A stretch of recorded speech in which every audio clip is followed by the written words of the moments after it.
भारतीय महिला पहलवान और देश की स्टार रेसलर विनेश फोगाट एक बार फिर सुर्खियों में है और इस बार वजह है सुप्रीम कोर्ट का बड़ा फैसला। शुक्रवार को सुप्रीम कोर्ट ने उन्हें 2026 एशियन गेम्स के चैन ट्रायल्स में हिस्सा लेने की अनुमति दे दी है।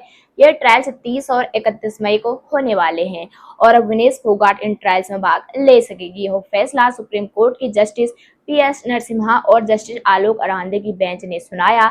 यह मामला भारतीय कुश्ती महासंघ यानी WFI की उस याचिका से जुड़ा था जिसमें उन्होंने दिल्ली हाई कोर्ट के फैसले को चुनौती दी थी। दरअसल दिल्ली हाई कोर्ट ने पहले ही विनेश फोगाट को ट्रायल्स में शामिल होने की अनुमति दे दी थी, लेकिन WFI ने उस आदेश के खिलाफ सुप्रीम कोर्ट का दरवाजा खटखटाया था। सुनवाई के दौरान सुप्रीम कोर्ट ने साफ शब्दों में कहा कि विनेश फोगाट का मामला सामान्य खिलाड़ियों जैसा नहीं है। कोर्ट ने यह भी माना कि उन्होंने अपने प्रदर्शन से देश का नाम कई बार रोशन किया है। कोर्ट की टिप्पणी थी कि अगर कोई और खिलाड़ी होता तो मामला अलग होता। यानी कोर्ट ने यह भी स्वीकार किया कि विनेश फोगाट एक विशेष स्तर के खिलाड़ी हैं जिन्होंने देश को गौरवान्वित किया है कई बार, लेकिन इसी के साथ सुप्रीम कोर्ट ने एक अहम बात पर चिंता भी जताई। कोर्ट ने कहा कि खेल मामलों में बार बार न्यायिक हस्तक्षेप होना सही नहीं है, क्योंकि इससे पूरा खेल सिस्टम और शेड्यूल प्रभावित हो सकता है।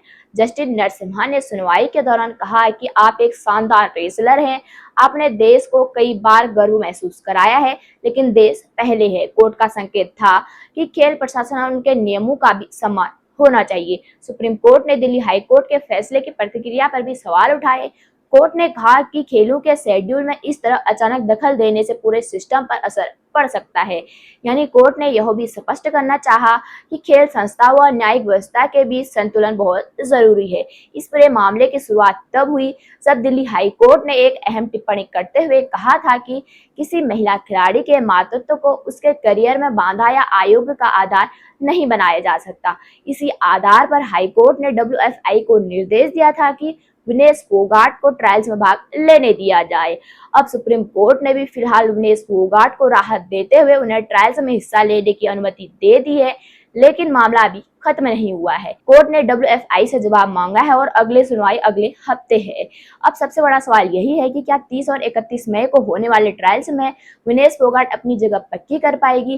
क्या वह एक बार फिर मैट पर वापसी करके एशियन गेम्स की राह आसान करेगी, या फिर आगे आने वाले कानूनी फैसला इस पूरे मामले को और नया मोड़ देगा? फिलहाल सबकी नजर ट्रायल्स और सुप्रीम कोर्ट की अगली सुनवाई पर टिकी हुई है, क्योंकि यह मामला सिर्फ एक खिलाड़ी का ही नहीं बल्कि पूरे खेल सिस्टम और नियमों की व्यवस्था का भी बन गया है। तो कैसी लगी आपको हमारी जानकारी, प्लीज कमेंट के माध्यम से जरूर बताइएगा। अगर आप हमारे चैनल पर नए हैं तो चैनल को सब्सक्राइब करना बिल्कुल भी नहीं भूलिएगा। धन्यवाद।